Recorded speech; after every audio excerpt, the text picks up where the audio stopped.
Every time you move it, they have to start from scratch. What'd she do? I turn it on.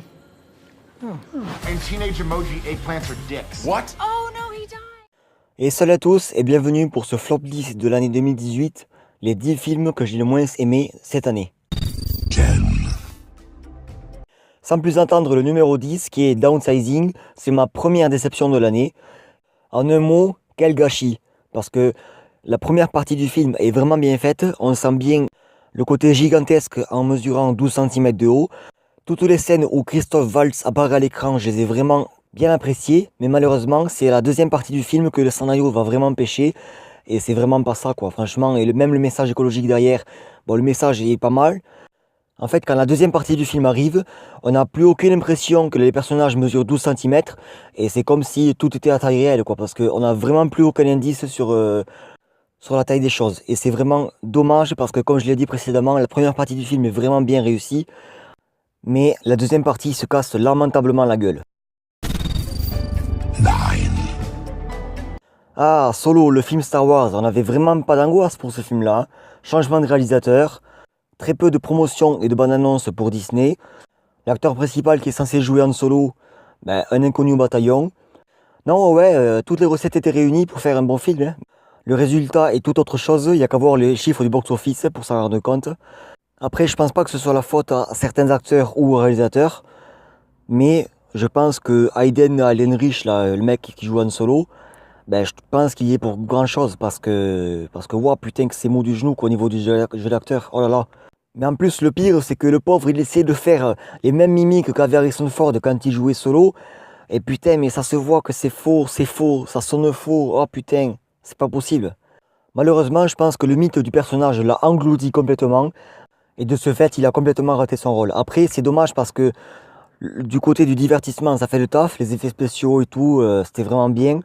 Mais le scénario et puis l'acteur principal, quoi, non, quoi, je dis non. 8. L'affaire Jumanji aussi a été une vraie déception pour ma part, dans l'ensemble général. Surtout qu'en plus, j'adore Denzel Washington, je ne rate aucune de ses sorties ciné.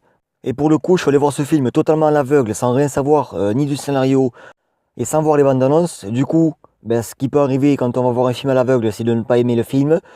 En fait, au-delà du film que j'ai pas aimé, c'est plus le personnage que joue Denzel Washington qui m'a jeté un peu un froid, parce que lui qui a l'habitude de jouer soit des mecs ultra badass, soit des mecs émouvants et touchants et tout. Là pour le coup, je me suis vraiment pas attaché au personnage. Et pourtant, il joue un avocat, voilà, qui a perdu son patron, etc., qui va essayer de remonter la pente. Mais je ne sais pas pourquoi la sauce n'a pas prise. Peut-être parce que l'angle qui a été pris pour jouer le personnage m'a pas forcément plu. Je peux pas non plus en vouloir Denzel, d'abord parce que je l'adore, et ensuite parce que c'est une histoire vraie. Du coup, si le mec a vraiment existé, qu'il était vraiment comme ça et tout, Denzel ne pouvait pas non plus jouer les badass et les mecs extravagants, si le mec était introverti et réservé, quoi, voilà. Mais j'avais tellement pas l'habitude de voir Denzel dans ce genre de rôle, que du coup ça m'a bloqué carrément, et même au niveau du scénario, j'ai vraiment pas trop apprécié le scénario ni le film en général, et pour être honnête, je me suis assez fait chier devant ce film. 7. Pour Robin des Bois, par contre, ça n'a pas été la grande surprise. Je suis allé voir ce que je voulais aller voir. Je savais que j'allais voir un film comme ça, avec de l'action, du divertissement, etc. Mais par contre, même si j'ai apprécié le côté divertissant du film, je ne pouvais pas ne pas passer à côté de l'aspect très série B qu'a le film, parce que... Mais tout simplement, c'est ce que le film est. Il ne renie à aucun moment de n'être autre chose qu'un film série B. Mais entre ça, les facilités scénaristiques, les acteurs secondaires vraiment pas au top, et des anachronismes dans tous les sens, voilà, je l'ai mis dans ce flop parce qu'il ne méritait tout simplement pas autre chose. 6. Je sais pas quel film j'apprécie le moins, entre Pacific Rim Uprising ou Independence Day Résurgence.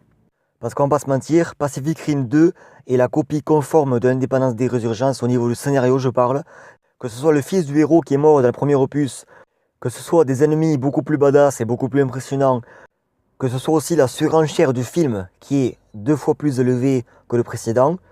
Et puis bien sûr, le côté à la fin, le happy end de la fin, vous savez, ouais, tout le monde est content, tout le monde est heureux, on a gagné.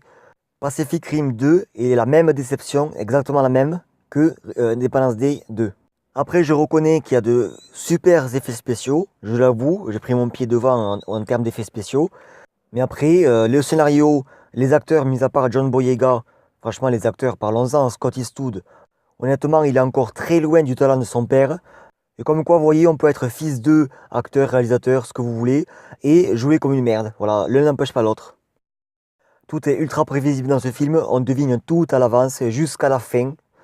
Et il n'y a aucune surprise, et c'est vraiment dommage, parce que je m'attendais vraiment à un bon film. Et là, ce réalisateur-là a complètement détruit le travail de Guillermo del Toro pour Pacific Rim. 5, Alors pour Skyscraper, ça sera un peu pareil que Pacific Rim Uprising. Donc désolé d'avance si je me répète. Donc pour ce film, ils ont voulu un peu faire pareil que pour Piège de cristal, avec la même ambiance et la même atmosphère.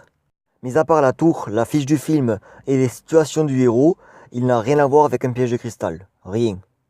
Et honnêtement, ça me fait chier pour Dwayne Johnson, parce que c'est un acteur que j'aime bien, que j'apprécie particulièrement.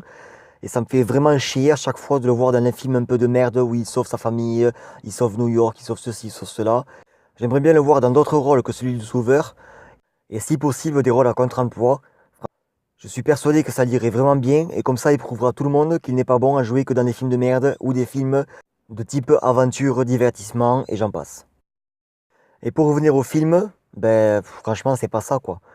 Facilité scénaristique, scénario à 2 balles 50 parfois, des méchants vraiment pas charismatiques, mais alors vraiment pas. Et puis tout simplement l'histoire du film qui tient pas debout quoi, parce que mis à part le côté divertissant et le côté... ouais, même le côté divertissant je peux même pas le sauver parce que putain...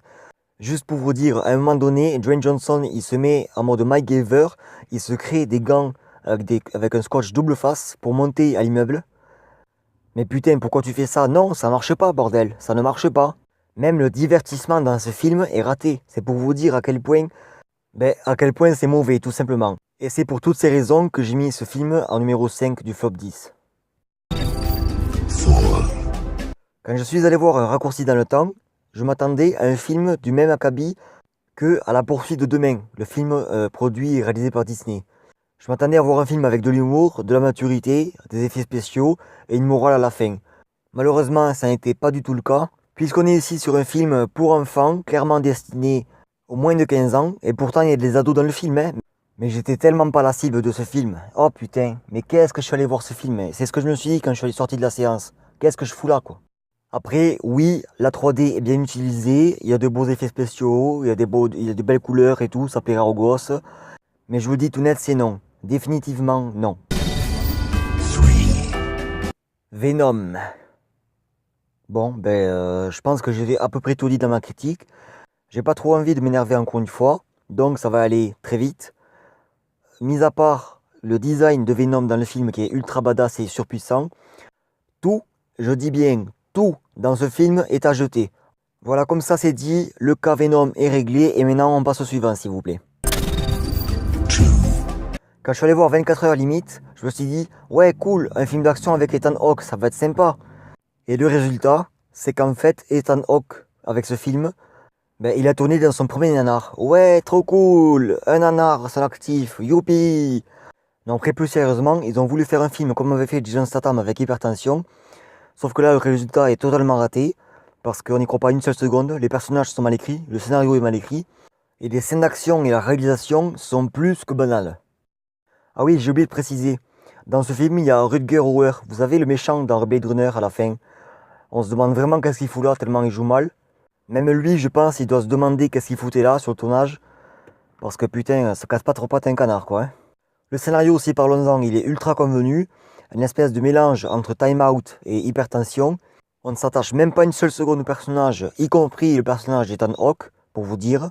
Mis à part la scène d'action à la fin, on voit le reste venir gros comme une maison. Et en globalité, c'est vraiment pas bon, tout simplement. 1, J'avais pas mal d'espoir quand j'ai vu les bandes annonces de Hurricane. Bon, l'espoir est vite redescendu quand j'ai vu le film. Et encore une fois, c'est putain de dommage parce que les deux acteurs sont vraiment bons. C'est Toby Kebbell et Maggie Grace. Toby Kebbell, on a pu le voir dans un épisode de Black Mirror. Et Maggie Grace, on a pu la voir dans Taken et Lockout. Mais malheureusement, dans ce film, ils jouent comme des pieds. La direction d'acteur dans ce film est vraiment mauvaise. Même pour le méchant du film, qui est plutôt un bon acteur d'habitude. Là, il nous joue un méchant de merde. On n'y croit pas une seconde et demie. Et ça nous sort du film, malheureusement. Ce film-là aussi a des côtés très série B, il ne s'en cache pas. Mais les séries B avec des acteurs qui jouent bien et un bon divertissement, ça existe aussi. C'est pas que de la merde en série B. Hein. C'est pas forcément péjoratif, quoi, c'est ce que je voulais dire. Après, pour ce qui est du scénario, je suis pas vraiment légitime à vous en parler, parce que je me suis tellement fait chier devant ce film que je me suis endormi. Mais ce que je peux vous dire, c'est que la dernière partie du film est elle aussi ratée, notamment pour ce qui se passe à l'écran. C'est tellement surenchère qu'on n'y croit pas, encore une fois.